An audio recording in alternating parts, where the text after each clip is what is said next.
Hola amigos, hoy quiero compartir con ustedes un mensaje especial que toca directamente al corazón. Hoy les traemos la historia cuando José el soñador es vendido por sus hermanos. Todo comenzó en una región árida del antiguo Canaán. Jacob tenía muchos hijos. Uno de ellos, José, ya de 17 años, era el más querido, no solo porque era hijo de su vejez, sino por algo más. Jacob le había regalado una túnica de colores vivos, señal inequívoca de su preferencia, pero esa preferencia era veneno para la relación con sus hermanos. A José no le ayudaba su costumbre de contar sueños, sueños en los que sus hermanos y hasta sus padres se inclinaban ante él. Para quienes lo escuchaban, no eran visiones celestiales, eran muchas burlas. Se sentía de sobra que José, con su túnica y sus relatos, estaba un peldaño por encima, o al menos, eso parecía pensar él. En ese ambiente de competencia y resentimiento,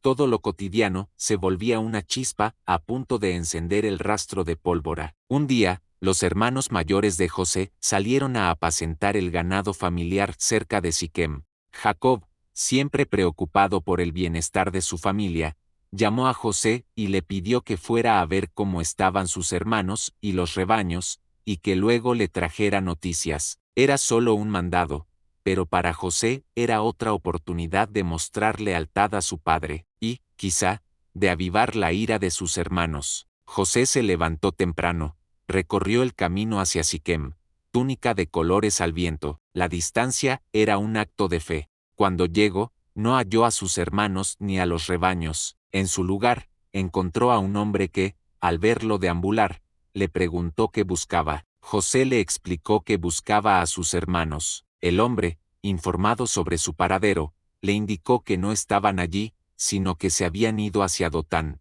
Para José, era solo cuestión de seguir la pista. Para sus hermanos, era una historia diferente la que se cernía. Desde lejos, antes de reconocer su rostro, los hermanos lo vieron venir.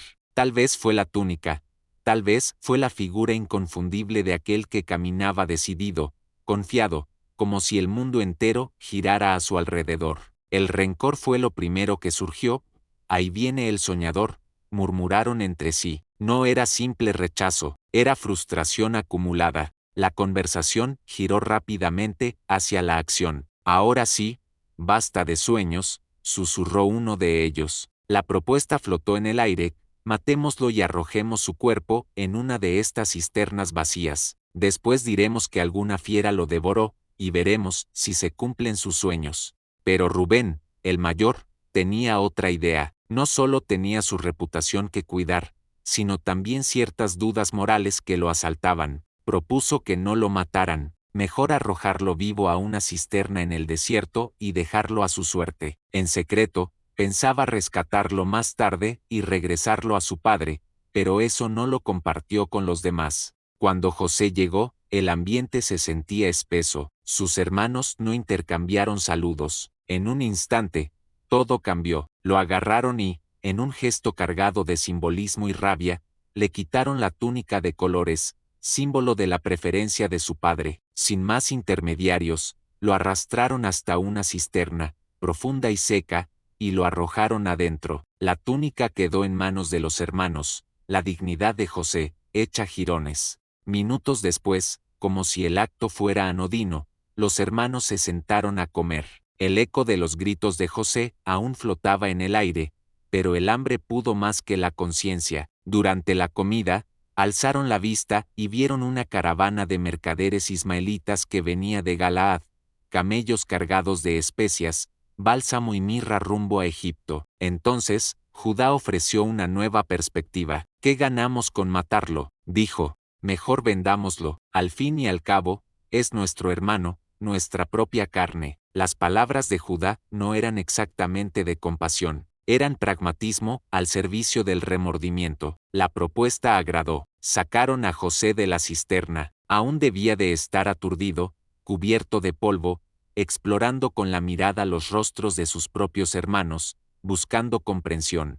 No halló compasión, solo decisión fría. Entonces, lo entregaron a los mercaderes a cambio de 20 piezas de plata. Ese fue el precio de la traición, el valor de un hermano que, para ellos, valía menos que el favor del padre y la tranquilidad futura. Los mercaderes no preguntaron detalles. Tomaron a José, lo ataron y siguieron su camino hacia Egipto. Para José, todo cambió en un instante. Su mundo conocido se alejaba detrás del traqueteo monótono de los camellos y el polvo del camino. Ahora era prisionero, mercancía, en manos ajenas. Mientras la caravana se perdía en el horizonte, Rubén volvió a la cisterna y descubrió el hueco vacío. Angustiado, rasgó sus ropas y corrió en busca de sus hermanos. El muchacho no está, ¿y ahora qué haré yo?, exclamó, consciente de que el desastre ya no tenía marcha atrás. Tenían, sin embargo, un asunto pendiente, como enfrentar a su padre. El grupo ideó un plan. Tomaron la túnica de José, la empaparon en sangre de cabra y la llevaron a Jacob. Hemos encontrado esto, dijeron, evitando el peso del engaño con la frialdad de la omisión. Solo pidieron que reconociera la prenda. Jacob, al ver la túnica manchada de sangre, no dudó. Es la túnica de mi hijo, murmuró, desolado. Su imaginación llenó el vacío. Una fiera lo ha devorado. José ha muerto destrozado. El dolor lo sobrepasó. Rasgó sus vestiduras, se cubrió de cilicio como señal de duelo y lloró a su hijo muchos días. Ningún consuelo podía aliviar el corazón de un padre que sentía haber perdido lo más amado. Así quedó José, lejos de su hogar, camino a Egipto, vendido y traicionado, mientras Jacob se consumía en el luto y los hermanos guardaban un secreto que los perseguiría, inevitablemente, durante años. Fue el primer movimiento de una historia que, aunque parecía cerrarse entre polvo, sangre y lágrimas, era solo el inicio de un destino extraordinario. En Egipto, José sería ofrecido como esclavo a Potifar, funcionario del faraón. Nadie sospechaba que aquel joven, al que sus hermanos llamaban el soñador, acabaría por cambiar, no solo su propio destino, sino el de toda su familia. Pero eso, ya es otra historia. Si este mensaje ha tocado tu corazón,